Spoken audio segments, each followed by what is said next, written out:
Good day sa inyo mga katiktik. Ngayon meron tayo ditong iPhone 15 Pro Max. This is my first time na maka-unboxing ng iPhone 15 Pro Max mga katiktik. Ayan o.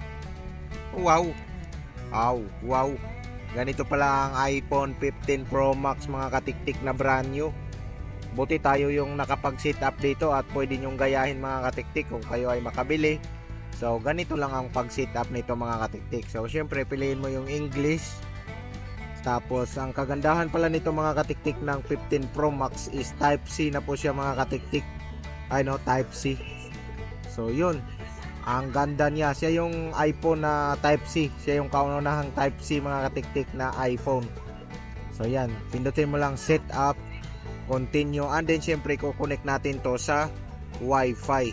So syempre tatakpan natin mga katiktik kaya baka yung kapitbahay natin is makagaya sa ating password ng Wi-Fi. So para di makita, i-blurred mo lang natin muna para hindi natin mapakonek yung ating kapitbahay kasi mapupul yung limit ng koneksyon natin mga katiktik. So yan, pag na-connect na, maghintay tayo ng ilang saglit mga katiktik. Yan, konting hintay lang at magpapasok na po yung mga katiktik sa yung papunta na tayo sa screen setup. So medyo matagal naman yan siya mga katiktik. Mga 2 to 5 minutes siguro, depende sa connection nyo kung mabilis. Pero 2 minutes to 5 lang talaga yan sa tansya ko. Pero mas maganda kung wala kayong wifi, mas maganda mga katiktik, lagyan nyo ng SIM card na may data. Kumbaga set up nyo na may data yan. Continue lang natin.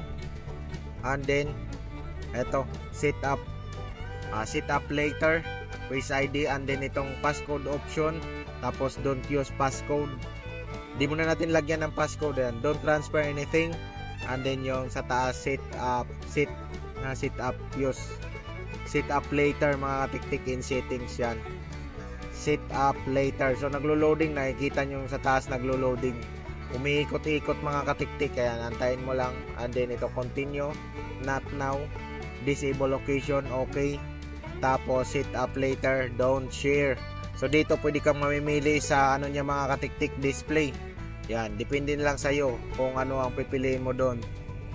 Yan, continue natin at not now. Tapos continue. Yan, mabilis lang mag-set up ng iPhone 15 Pro Max. Ayun mga katiktik, nasa home screen na tayo. So napakaganda talaga. Ikaw ba naman 8GB RAM na iPhone? Kauna-unahang 8GB RAM na iPhone is ang iPhone 15 Pro Max. Yan, kasama siya doon, iPhone 15. So yan, okay na po. Nakita nyo, iPhone 15 Pro Max. Ayan po siya mga katiktik. Maraming salamat sa panonood at naway nasundan nyo kung paano nyo i-set up ang yung bagong iPhone 15 Pro Max. Ayan, try din natin sa photo niya mga katiktik. Ito yung photo niya. Yan, may 0.5 times 1 yung sa camera niya, times 3 and times 5. So yun lang mga katiktik. Maraming salamat sa panonood. Bye bye.